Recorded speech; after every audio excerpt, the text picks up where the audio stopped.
మిథున రాశి వారికి ఈ వారం సానుకూలమైనటువంటి పరిస్థితులు గోచరిస్తూ ఉన్నాయి. ప్రత్యేకించి షష్ఠ స్థానమందు బుధుడు యోగిస్తూ ఉండడం, చంద్రబలం అధికంగా ఉండడం వెరసి 2 గ్రహాల తాలూకు శుభ ఫలితాలు ఈ వారంలో ఉన్నాయి. ప్రధానంగా జన్మగురునికి ఉండేటువంటి వక్రగతి దోషం ఈ వారంతో పూర్తిగా పోతుంది. అందువల్ల మానసికమైనటువంటి స్థిరత్వం ఏర్పడుతుంది. ద్వంద్వ వైఖరి, వేవరింగ్గా ఉండేటువంటి మనస్తత్వం, చపల చిత్తంతో ఉన్నటువంటి మనస్తత్వాలు ఇవన్నీ కూడా తగ్గుముఖం పడతాయి. ఫోకస్డ్గా ఉండడానికి అవకాశం ఉంటుంది.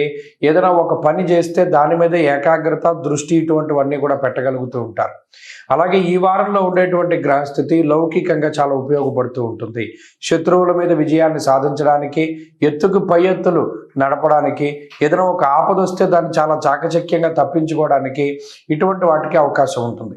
ఉద్యోగపరంగా, వ్యాపార పరంగా ఉన్నతమైనటువంటి స్థితిని చేరుకోవడానికి చాలా కాలంగా శ్రమ పడుతూ ఉన్నటువంటి మిథున రాశి వారు ఈ వారంలో కూడా వారి యొక్క శ్రమను కొనసాగిస్తారు.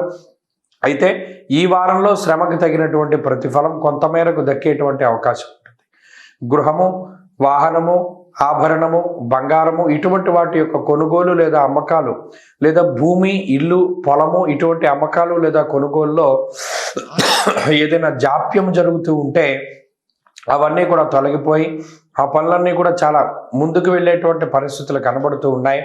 అలాగే ఈ వారంలో చివరిలో శుక్ర, శని, ఆదివారాల్లో మాత్రం కొంత మానసిక ప్రశాంతత అనేటువంటిది దొరుకుతూ ఉంటుంది.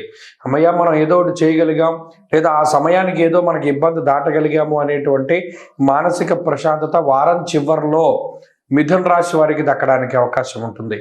అయితే సప్తమ స్థానంలో ఉండేటువంటి ఈ విపరీతమైనటువంటి గ్రహస్థితి వల్ల అటు దాంపత్య జీవనంలో సమస్యలు నెలకొంటూ ఉంటాయి. చిన్న చిన్న ఈగో క్లాషెస్ తోటి ఇబ్బంది పడడానికి అవకాశం ఉంటుంది.